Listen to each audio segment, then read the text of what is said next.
Sigfrido, que con la... se dice, ¿no? Que el juicio llegaría a su fin con la condena y condenando a Inocente Orlando Montano, ahí se cierra esa parte de la historia de El Salvador y quedaría como que se hizo justicia, algo que sería una tragedia total, porque tenemos a un comandante en jefe de las Fuerzas Armadas que estuvo en esa reunión y que aprobó. Y sería entonces, nos dicen aquí, algo trágico porque Alfredo Cristiani, Francisco Chico Merino, los agentes de la CIA, la embajada, quedarían completamente afuera de esta culpabilidad. Bueno, adelante, Sigfrido. Bueno, pues efectivamente terminó esta semana la comparecencia de testigos, de peritos en el juicio contra Inocente Montano, coronel de las Fuerzas Armadas y uno de los que participaron en la decisión de asesinar a los padres jesuitas en el año 89. Y como se mencionó en el juicio, también responsable de muchos crímenes, de muchas violaciones a los derechos humanos, en tanto miembro de la Tandona, en tanto miembro del alto mando militar y de jefe de distintas unidades del ejército en esa guerra contra el pueblo salvadoreño.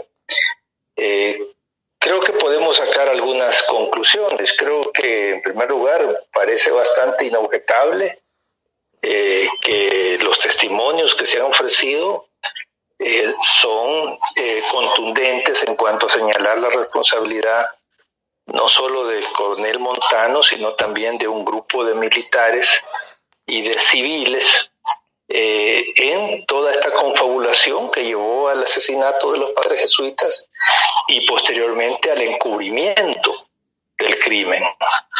Yo escuchaba al padre André Bolívar, presidente o rector de la UCA, donde hablaba hace algunos días y sostenía que en el caso del señor Cristiani, él no veía todavía una prueba contundente de que haya sido parte de los que ordenaron el asesinato, pero sí directamente participó en toda la etapa de encubrimiento, lo cual es una grave responsabilidad de carácter penal.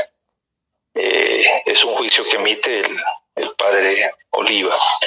Lo segundo es que pudo verse también en el transcurso del juicio como personeros de la derecha, como el caso del general Vargas o el caso de Óscar Santamaría, intentaron de una forma bastante desesperada, pero incoherente y hasta ridícula, justificar y defender la acción en la que participó Montano. Recordemos pues que Vargas es parte de ese mismo grupo llamado La Tandona. Quiso justificar ante el tribunal a Montano, lo presentó como una persona sin ningún tipo de responsabilidad, que prácticamente él no sabía lo que se estaba dando, etcétera, y de alguna manera quiso también justificar el crimen contra los sacerdotes jesuitas y sus dos colaboradoras, ante lo cual los fiscales y los acusadores particulares prácticamente lo desmoronaron en vivo y en directo. O escuchar a Óscar Santamaría también buscando de alguna forma explicar y justificar la conducta de Montano. Bueno, al grado de que él participó en una misión que envió el gobierno salvadoreño, creo que en tiempos de Elías Antonio Saca, para persuadir al gobierno español y al sistema de justicia español para que desistieran de ese juicio contra los criminales que ordenaron y ejecutaron el crimen. Pero ya estando en el interrogatorio, fue bien evidente cómo Santa María cae en graves contradicciones, intenta negar que él era parte de esa delegación, que más bien encabezaba esa delegación, y ahora la Fiscalía de España le ha pedido al tribunal que levante cargos contra Óscar Santamaría por falso testimonio. El otro elemento que ha quedado bastante claro es que no fue Montano en su calidad personal el que ordenó ese horrendo crimen, sino que fue una decisión colectiva de la cúpula militar de ese entonces, con la muy probable participación del entonces presidente Cristiani y el conocimiento de agencias de inteligencia como la CIA y entidades como el Pentágono o el Departamento de Estado. Lo conocían, sabían de lo que se trataba, participaron en el encubrimiento.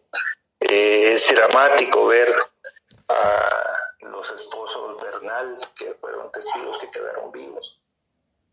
Tuvieron la fortuna de que no los detectaron, que estaban ahí cerquita del lugar del crimen, y cuando ellos narran cómo al llegar a Miami prácticamente los secuestra el FBI y durante varios días los estuvieron interrogando para que negaran la versión que ellos habían planteado de la participación de elementos de las Fuerzas Armadas del Salvador en el crimen. Creo que después de este juicio queda como una verdad indiscutible de que hubo conocimiento y hubo parte de encubrimiento. Pero quizás volviendo al punto que se tocaba al inicio, yo no creo que esto sea el fin. Yo más bien creo que esto puede ser el principio. Todo depende, por supuesto, de cómo evolucione la situación en El Salvador. Ha quedado más que evidenciado que el sistema de justicia de El Salvador ha estado y sigue podrido, ha estado y sigue influenciado por los grupos de poder, tanto económicos como políticos, que desde la misma Corte Suprema de Justicia hasta más abajo, lo que impera es una actitud de proteger a criminales y de perseguir a gente inocente. Que el juicio en El Salvador técnicamente se ha reabierto después que se anuló la ley de amnistía. Pero han pasado 4 años y no sucede nada.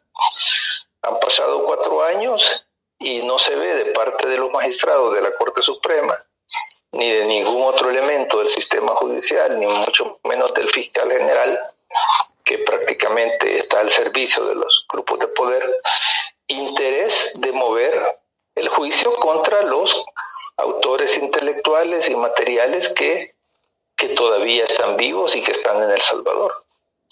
Porque falleció el coronel Ponce, quizás uno de los principales instigadores de ese asesinato, pero el resto están vivos, el resto están allí y están impunes y están escudándose en el anonimato, envejeciendo de una forma tranquila y fuera del alcance hoy por hoy de la justicia. No habría que esperar que España los enjuicie. España logró enjuiciar apenas a uno porque es al que lograron extraditar, pero recordemos que el resto no fue extraditado en su momento porque la Corte Suprema de Justicia los protegió. Y todavía hay en esa Corte Suprema de Justicia actual varios de los magistrados y magistradas que fueron parte de ese acto de complicidad y de promoción de la impunidad. Ahí están varios de ellos que son indiscutiblemente cómplices de ese pacto de impunidad.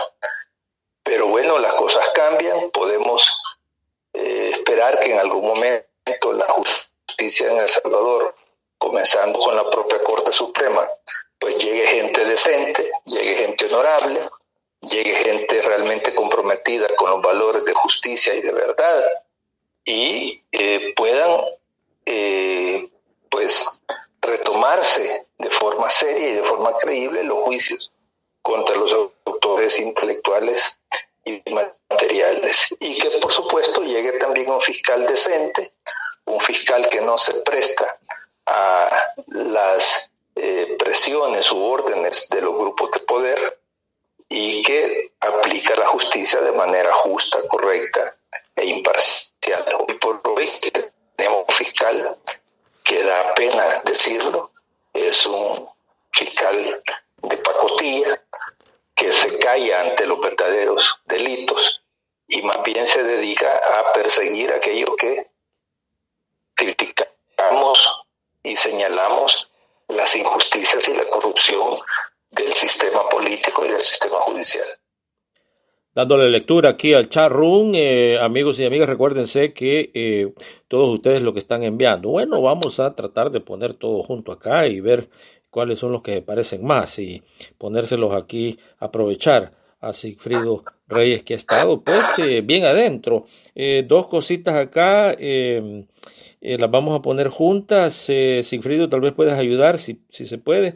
Nos dicen cómo puede haber justicia. Nunca va a haber justicia si se va a traer este caso a El Salvador, ya que conocemos del pacto que ha existido en que la fiscalía siempre la tenga la ultraderecha. Y número dos, ¿cómo se puede explicar también lo de el padre Andrew Oliva, que tenga dudas todavía de que el comandante en jefe de las Fuerzas Armadas y presidente de la República en aquel tiempo no haya participado en la decisión, cuando el mismo militar a cargo, Benavides, lo dijo bien claramente, que se le había preguntado? Adelante, Sigfrid.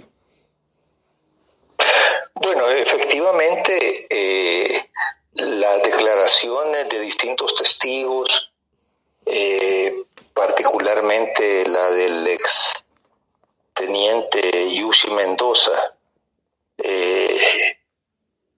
pues involucra de forma indirecta al entonces presidente Cristiani, porque él, cuando recibe la orden junto a los otros oficiales del batallón Atlacatl para realizar el asesinato, recibe también la explicación de que se le iba a consultar al comandante general de la Fuerza Armada, entonces Alfredo Cristiani, y solamente si había una contraorden de él, pues el asesinato se paraba, pero no se paró, no hubo contraorden. La lógica de las cosas llevaría a la conclusión de que Cristiani supo y avaló la decisión de la cúpula militar. Otra cosa es que él después lo niegue y asuma una postura de ignorancia de los hechos. Pero bueno, eso ya es harina de otro costal. Ahora, sí sabemos de que el gobierno de El Salvador en los tiempos de Arena y la derecha en general a lo largo de todas estas 3 décadas ha intentado de todas formas evitar que se haga justicia. Lo lograron evitar en El Salvador, haciendo una farsa de juicio allá en el 90-91 contra Benavides y contra los autores materiales. Al final no profundizaron en cuanto a los actores intelectuales porque hubo todo un pacto de silencio y de impunidad. Y se salieron con la suya. Y meses después que se habían firmado ya los acuerdos de paz, y cuando sale el informe de la Comisión de la Verdad, donde se revela la verdad, o buena parte de la verdad sobre este crimen y otros crímenes, como el magnicidio de Monseñor Romero, ellos corren y a la semana estaban prácticamente aprobando una ley de amnistía que sirvió hasta para liberar a Benavides, que ya estaba preso en la cárcel, junto con Mendoza, con el teniente Mendoza. pero cuando ya la justicia internacional